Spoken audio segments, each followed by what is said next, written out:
I never could have foreseen a stranger intruding upon our son's birthday festivities. Yet that's precisely what transpired, reshaping my existence in an instant. That morning, I stirred with a curious mix of excitement and exhaustion. My young son had been counting down the days with fervor, prattling on about balloons, the cake, and the presents he hoped to unwrap. I was resolute in crafting a perfect day for him.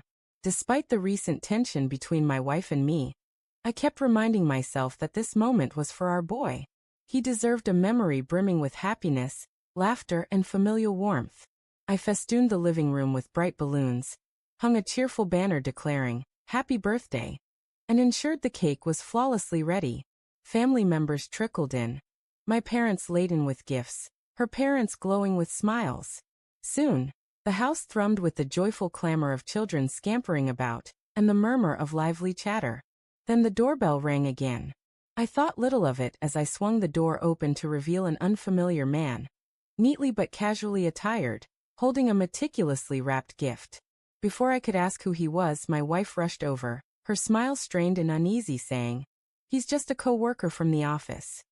She explained he was there to deliver a small present for our son.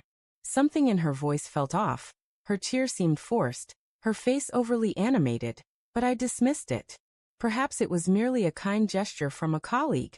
I shook his hand, though I couldn't ignore how comfortable he seemed, as if he fit naturally into our home. As the party progressed, I kept noticing him. He wasn't just mingling. He hovered near my wife, laughing too heartily at her jokes, standing closer than seemed appropriate. When she introduced him to relatives, she reiterated, "He's just a co-worker," but a subtle instinct murmured that there was more to it. I tried to push the discomfort aside, focusing on my son's beaming joy as he darted around, unaware of any tension. Everything changed when I slipped into the kitchen to grab more plates.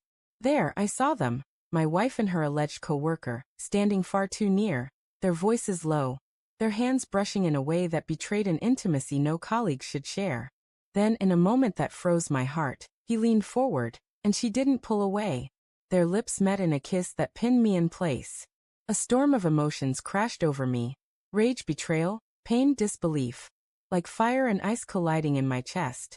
My hands clenched, my breath caught, and for a brief second, I wanted to yell. But my son's laughter rang from the hallway, anchoring me to his day. I wouldn't let her infidelity ruin his happiness. Swallowing the fury, I drew a trembling breath and retreated quietly, as if I hadn't seen. Yet the image burned into my memory, impossible to erase. I couldn't hold it in for long.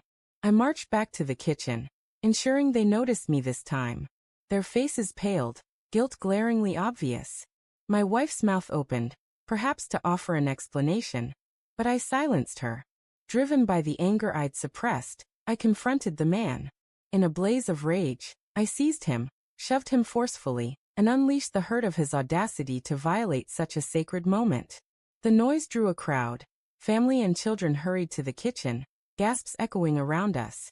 My son, confused, clung to his grandparents. My wife cried out, begging me to stop, but her pleas were hollow. I expelled the man from our home, from my son's celebration, declaring loudly enough for all to hear, "You don't belong here. Never return." Then I faced her, my voice quivering but firm. "It's over. I don't want you here when I come back." The room grew still, only the faint rustle of balloons and the distant hum of a birthday tune breaking the silence. Her eyes widened, tears welling, but I didn't linger to see more. I left the house, abandoning the party and its chaos for her to manage, needing distance to process the devastating reality that the woman I trusted, the mother of my child, had betrayed me on a day meant for love. The following morning, I moved decisively. I visited the courthouse and filed for divorce, unwilling to entertain excuses or empty promises. Her choice had been made long before that kitchen kiss. I had been blind, perhaps deliberately so, but no more. Looking back on that day, I see it as both the most heart-wrenching and liberating moment of my life.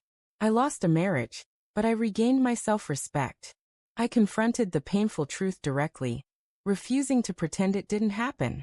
My son will always have my steadfast love and protection, but as for her, She became a chapter closed the instant her affair partner walked into our son's birthday celebration.